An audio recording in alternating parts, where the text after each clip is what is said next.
करेंगे। देखिए आज हम आप लोग को त्रिकोणमिति का कुछ बेसिक इंफॉर्मेशन देते हैं और आगे का हम बाद में देखेंगे।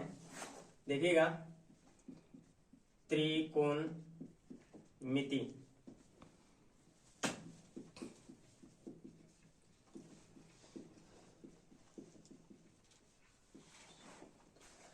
त्रिकोणमिति का अर्थ सबसे पहले हम समझते हैं। त्रि का मतलब होता है तीन, कोण का मतलब कोण और मिति का मतलब माप, अर्थात जिसमें तीन कोणों के माप की बात की जाए उसको हम त्रिकोणमिति कहेंगे। थोड़ा अंग्रेजी की तरफ हम भी ध्यान देते हैं, जैसे ट्राई। ट्राई का मतलब होता है थ्री, गोन का मतलब होता है साइड्स और मेट्री का मतलब होता है आर मेट्रन। थ्री का मतलब तीन और साइड्स का मतलब भुजा और मेट्रन का मतलब होता है मेजर, मतलब माप। अर्थात जिसमें तीन कोणों के माप की बात की जाए या जिसमें तीन भुजाओं के माप की बात की जाए। हम लोग बचपन से ही पढ़ते आ रहे हैं कि तीन कोण और तीन भुजा सिर्फ और सिर्फ त्रिभुज में होते हैं। इसका मतलब ये हुआ कि इसमें जो पढ़ने का है वो बेसिक जो इसका आधार है, त्रिकोणमिति का आधार है वो त्रिभुज है। क्या है मतलब इसमें हमको मेनली रूप से क्या पढ़ना है, त्रिभुज पढ़ना। लेकिन त्रिभुज में भी कौन सा, तो समकोण त्रिभुज। समकोण त्रिभुज, समकोण त्रिभुज के बारे में इसको हमको इसमें पढ़ना है। देखिए ए है समकोण त्रिभुज। समकोण त्रिभुज किसे कहते हैं, जिसका एक कोण 90 डिग्री का हो उसे हम समकोण त्रिभुज कहेंगे। जैसे अब देखिए ए भी एक समकोण त्रिभुज है, ए भी एक समकोण त्रिभुज है। इसी को अगर पलट दिया जाए, इस तरह से अगर कर दिया जाए,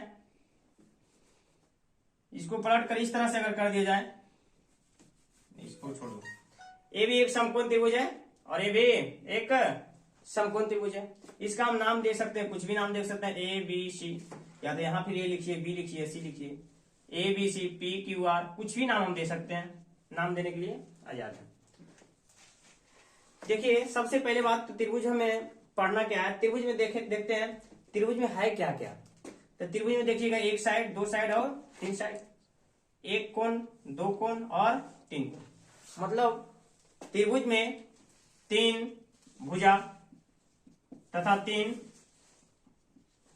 कोण दिया गया है। लेकिन इसमें जो है एक भुजा पहले से ही ज्ञात होता है क्योंकि यह 90 डिग्री का होता है।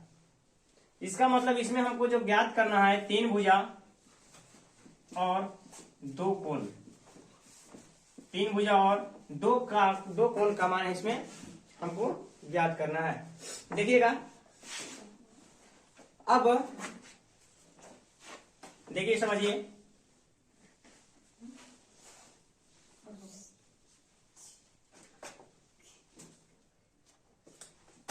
सबसे पहला हम बताएं कि इसमें तीन भुजा और दो कोण का मान ज्ञात करना है। एक कोण का मान तो पहले ही से ज्ञात होता है, एक कोण का मान पहले ही से ज्ञात होता है। दो कोण, एक कोण ए और सी, इस कोण को ज्ञात करना है। अब हम बचपन से जान रहे हैं कि कोण ए और प्लस कोण बी और प्लस कोण सी बराबर 180 डिग्री होता है, अर्थात कोण ए। लेकिन यहाँ बी जो है पहले ही से दिया हुआ कि 90 डिग्री। अगर बी के जगह पर हम 90 डिग्री रख दें तब कोण ए और प्लस कोण सी बराबर 180, बायां पक्ष में है, दायां पक्ष लेके जाएंगे, इधर प्लस उधर जाकर माइनस हो जाएगा। ये अर्थात कोण ए प्लस कोण सी बराबर हो जाएगा 90 डिग्री। इसका मतलब ये हुआ कि एक कोण और ए वाला कोण, दोनों कोण का योग जो है 90 डिग्री के बराबर है। अब देखिए कि अगर इसमें से अगर हम एक कोण का मान अगर इसमें हम रख दें, एक कोण का मान अगर हम निकाल लें, इसका मान जान रहे हैं कि दोनों में 90 डिग्री बांटना है। अगर इस कोण का मान हम निकाल लें, इस कोण का मान अगर रख दें हम 30, तो ये ऑटोमेटिक कितना हो जाएगा 60 डिग्री, क्योंकि दोनों में 90 का बंटवारा करना है। अगर इसको हम रखें 40 तो ये ऑटोमेटिक हो जाएगा 50। लेकिन अगर इसको रख दें थीटा तो ये हो जाएगा 90 माइनस थीटा। ये सभी ऐसे ही कर रहे थे, 30 था 60 कैसे हुआ, तो 90 माइनस 30 किए तभी क्या आया 60 है। चूंकि अंक था इसलिए घट गया, और 90 माइनस ये थीटा इसलिए 90 में थीटा घटा नहीं। ये तो आ गया इसका कोण का मान, कोण हम निकाल लिए। अब देखते हैं सबसे पहले त्रिकोणमिति का जो शुरुआत किया गया था वो भारत से हुआ था। त्रिकोणमिति का शुरुआत करने वाले आर्यभट्ट थे। आर्यभट्ट साहब सबसे पहले त्रिकोणमिति में क्या देखें, त्रिकोणमिति में सबसे पहले त्रिभुज को लिए। इन्होंने देखा कि इसमें उन्होंने देखा कि किस किस चीज का मान हम निकाल सकते हैं, किस किस चीज का मान इसमें निकला हुआ है। तो उन्होंने देखा कि एक भुजा, दो भुजा और तीन भुजा का मान निकालना है, और दो में से किसी एक कोण का मान निकाल लेना है। जैसे हम बताए हैं कि अगर ये 30 हो गया तो ये ऑटोमेटिक निकल जाएगा, मतलब सिर्फ एक ही कोण का मान निकालना है। मतलब कि हमको निकालना है तीन भुजा और एक कोण का मान निकालना है सिर्फ इसमें, बस इसी पे आधारित है पूरा त्रिकोणमिति। आखिर त्रिकोणमिति का जरूरत पड़ा क्यों, इतना क्या जरूरी था, इतना त्रिकोणमिति इतना डेवलप कैसे हुआ? देखिए समझिए, आखिर त्रिकोणमिति पढ़ने से हमको फायदा क्या है।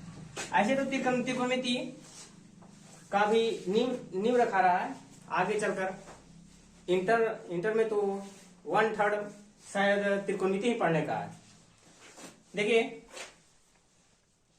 अगर त्रिकोणमिति का प्रयोग देखिए कहाँ किया जाता है। मान लीजिए कि एक मीनार है, ठीक है। अब मीनार कोई भी चीज होती है तो 90 डिग्री पर खड़ा होता है, लंबवत खड़ा होता है। ये एक मीनार है, ठीक है। मीनार को हम यहां से देख रहे हैं, यहां पर से एक लाइन खिंचाया, मीनार पर एक रेखा निकली जो वहां पर उसके शीर्ष को जाकर देखी, और ये जो है ये पृथ्वी का तल है। त्रिकोणमिति इतना ज्यादा क्या कहते हैं, त्रिकोणमिति इतना मस्ट है, जरूरी है कि बता नहीं सकते कि हम इस मीनार को यहां से देख रहे हैं, त्रिकोणमिति की मदद से हम बिना इसको मेजर किए मापे हम इसका मान निकाल सकते हैं कि आखिर है कितना ऊंचा। इसलिए इसका त्रिकोणमिति, मान लीजिए कुछ भी हो, कोई भी मीनार हो, हम दूरी से देखें और उसका मेजर कर लिए। वही नहीं, हम ये भी देख सकते हैं कि आखिर मीनार से हम कितना दूरी पर हैं, ये भी हम देख सकते हैं। हम ये देख सकते हैं कि आखिर हम यहां से यहां देख रहे हैं, तो बताइए कि मेरा आंख का जो रोशनी है कितना दूरी तय किया है। इस सब के लिए त्रिकोणमिति का प्रयोग किया जाता है।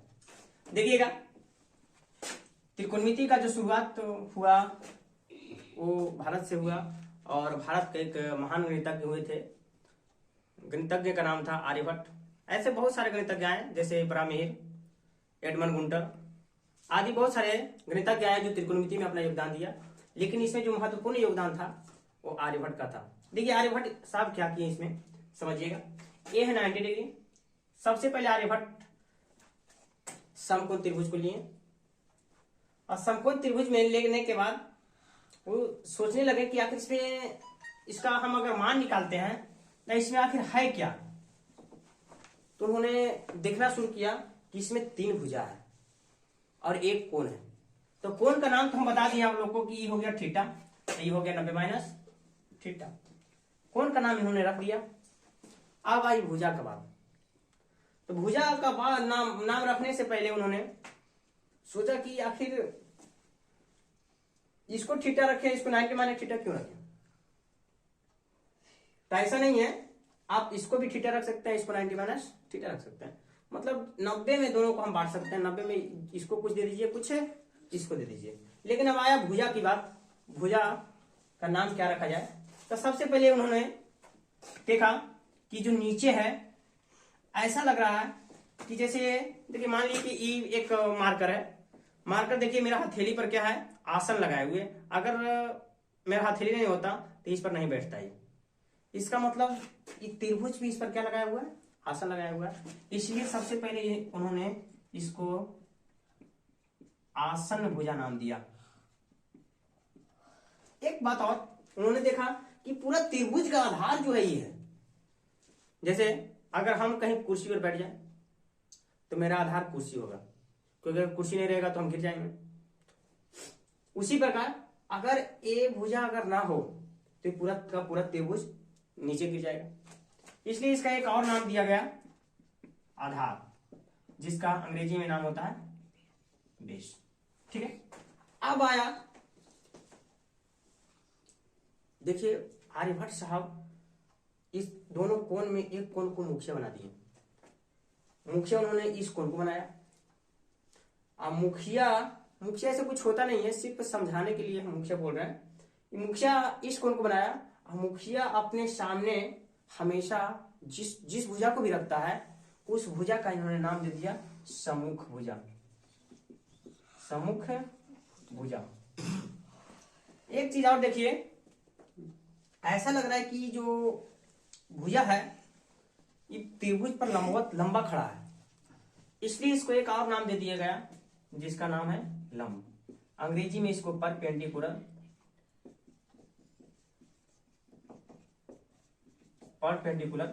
कहा जाता है।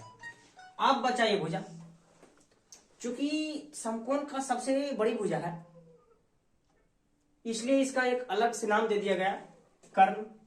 ऐसे भी इसका नाम याद रखने के लिए एक सोच लीजिए कि महाभारत में जो अर्जुन का सबसे बड़ा भाई था वो कर्ण था। इस हिसाब से इसको याद रख सकते हैं कि जो त्रिभुज में, जो समकोण त्रिभुज में सबसे बड़ी भुजा होगी उसको हम क्या कहेंगे? कर्ण कहेंगे। अंग्रेजी में इसको हाइपोटेनस कहा जाता है। अब देखिए, आप तो नाम जान गए। अब आर्यभट्ट सोचने लगे कि आखिर 3 सदस्य है इसमें और एक मुखिया है। मुखिया के रिस्पेक्ट में सबका कुछ ना कुछ संबंध होगा। अब संबंध के बारे में उन्होंने सोचने लगा। संबंध सोचने से पहले सबसे पहले इसका शॉर्ट फॉर्म में भी नाम लिख दिया गया। इसको पी बोला जाता है, इसको बी बोला जाता है और इसको एच बोला जाता है। संबंध ज्ञात करने के लिए इन्होंने सबसे पहले देखा कि आखिर इसमें कितना संबंध निकल सकता है। जैसे मान लीजिए कि मेरे घर में अगर हम 3 आदमी हैं, जैसे समझ लीजिए मैं और मेरी पत्नी और मेरा बेटा, अगर 3 परिवार हम अपना घर में हैं तो देखिएगा इसमें कितना रिलेशन निकलता है। सोचिए कि हम जो है इसका क्या है, इसके क्या कौन है? पिता है। और ये मेरा कौन है? तो बेटा है। मतलब हम दोनों के बीच कितना रिलेशन निकला? 2 रिलेशन। कितना रिलेशन? मैं इसका क्या लगा, हम इसका क्या लगे? तो पिता। अब मेरा जस्ट ये उल्टा अपोजिट लगा, ये मेरा कौन है? बेटा है। ठीक है, इसी प्रकार हम इसका कौन है? पति। और ये मेरी कौन है? पत्नी। मतलब इन दोनों के बीच भी कितने? 2 रिलेशन। अब देखिएगा मेरी पत्नी का कौन है? बेटा। और मेरी पत्नी और मेरे बेटा का कौन है? मां। इन दोनों के बीच भी 2 रिलेशन। मतलब कि जब किसी घर में 3 सदस्य हो तो उसके बीच 6 रिलेशन होते हैं। कितने रिलेशन होते हैं?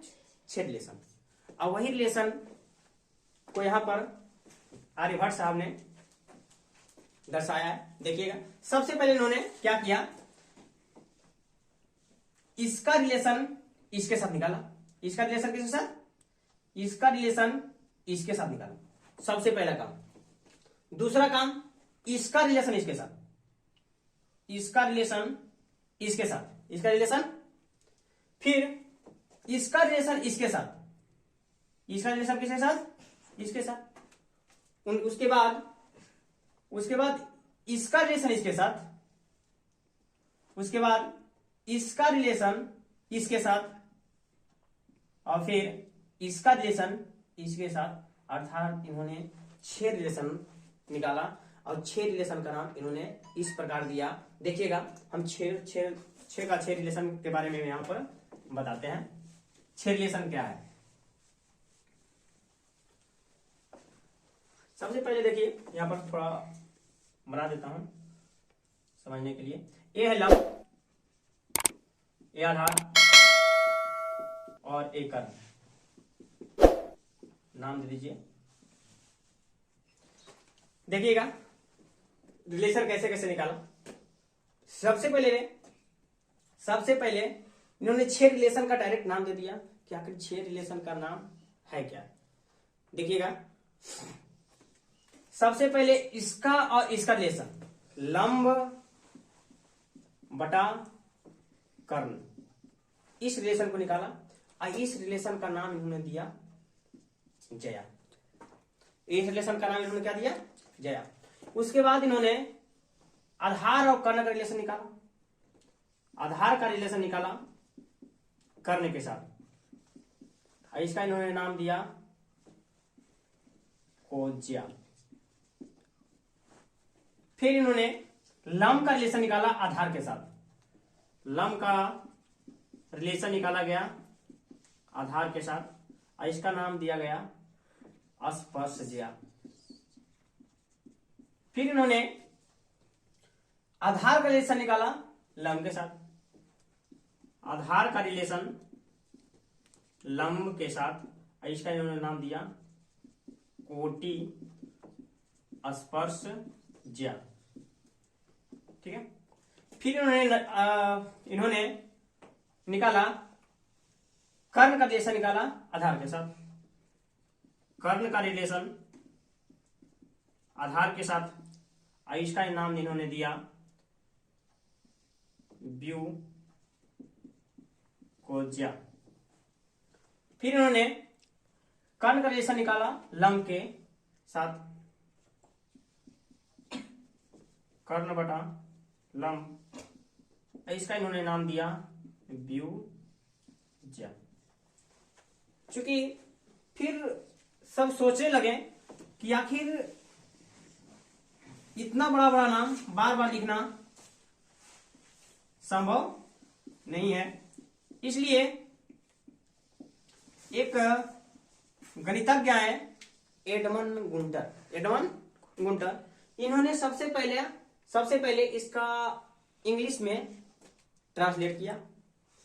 इन्होंने सबसे पहले जया का नाम दिया साइन, कोज्या का नाम दिया कोसाइन, स्पर्शज्या का टेंजेंट, कोटि स्पर्शज्या का कोटेंजेंट,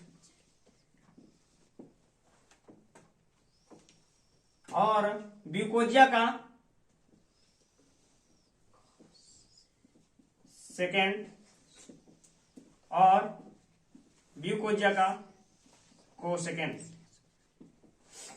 फिर ऐसा लगा जैसे कि ए भी थोड़ा काफी बहुत ज्यादा हार्ड है, इसलिए इन्होंने इसको भी शॉर्ट कर दिया। और देखिए इसका शॉर्ट में नाम क्या दिया गया। सबसे पहले इसका नाम दिया, इसका नाम आया साइन, फिर इसका नाम आया कॉस, इसका नाम रखा गया टैन, इसका नाम रखा गया कॉट, इसका सेक, इसका कॉसेक। लेकिन ये सब निकाला जा रहा था, रिलेशन जो निकाला जा रहा था वो किसके लिए निकाला जा रहा था? उस मुखिया के लिए जो घर में ये जो त्रिभुज है उसमें जो मुखिया है उसके रिस्पेक्ट के लिए निकाला, उसके रिस्पेक्ट में निकाला जा रहा था। जितना भी रिलेशन निकला है, रिलेशन का जितना भी नाम आया है, साइन ये रिलेशन का नाम है, कॉस रिलेशन का नाम है, तो किसके रिस्पेक्ट में निकाला गया? तो एक कोण के आधार पर। जैसे कि मान लीजिए कि त्रिभुज है ABC, ठीक है, तो इस कोण के रिस्पेक्ट में हम मान इसका निकाले हैं, इसका मतलब इसके साथ क्या जुड़ेगा? C। लेकिन C थोड़ा आउट लग रहा है क्योंकि यहां पर C है, यहां पर C देंगे तो थोड़ा लगेगा, इसलिए इसका एक अलग से नाम दिया गया थीटा। थीटा एक ग्रीक भाषा है। जिस प्रकार हम लोग इंग्लिश में 26 अल्फाबेट पढ़ते हैं, उसी प्रकार थीटा भी ग्रीक भाषा जो ग्रीस में बोला जाता है, और ग्रीस भाषा में जो अल्फाबेट है वो 24 है। Alpha, beta, gamma, phi, sigma, tau, इस प्रकार 24 है। वो तो बात की बात है। देखिएगा इसके साथ जो, चूंकि इसके साथ इसके रिस्पेक्ट में निकाला गया है, ये जो संबंध निकाला गया है, इसलिए इसके साथ क्या जोड़ दिया गया? थीटा जोड़ दिया गया, थीटा जोड़ दिया गया। ये आपका देखिए इस सूत्र निकला। अब देखिए ध्यान दीजिएगा, ऐसा लग रहा है, देखिए लंब बटा आधार, या आधार बटा लंब एक दूसरे का क्या है, उल्टा है। नाम से भी ये पता चल रहा है कि स्पर्शज्या है और ये है कोटि स्पर्शज्या। अब देखिएगा ये कोज्या और ये भी कोज्या, आधार बटा कर्ण और कर्ण बटा आधार, ये दोनों भी एक दूसरे का विपरीत है और ये दोनों भी एक दूसरे का विपरीत है।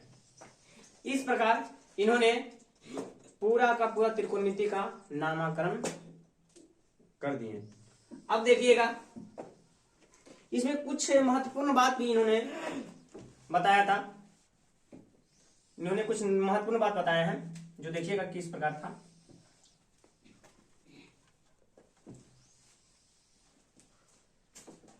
देखिए यह समकोण त्रिभुज, एक बात बताएं कि ए बी सी, समझिए कि तीनों का ये जो कोण है, तीनों का तीनों क्या है भाई, ये खुद बंटवारा कर लिया है और ये 90 डिग्री लेकर यहाँ पर बैठ गया।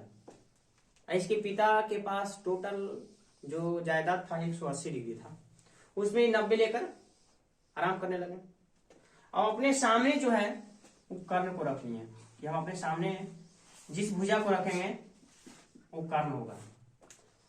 अब बात रहा इन दोनों का, तो अगर किसी के घर में अगर 2 आदमी अगर साथ हैं तो उसमें एक ना एक क्या होता है, मुखिया होता है। अब मुखिया के सामने मान लिया अगर मुखिया हम इसको बनाए तो मुखिया के सामने हम बताए थे कि मुखिया के सामने जस्ट सामने जो होता है लंब होता है, क्या होता है, लंब होता है। और मुखिया के बगल का जो भुजा होता है उसको हम लोग क्या कहते हैं, आधार कहते हैं। लेकिन अगर मुखिया इसको बना दिया गया तो इसके सामने तो ये बना होगा, तो ये लंब आधार नहीं, ये लंब कहलाएगा, क्या कहलाएगा, लंब। और मुखिया के सामने वाला ये, मुखिया के बगल वाला जो है इसको हम लोग क्या कहेंगे, आधार कहेंगे। क्या कहेंगे,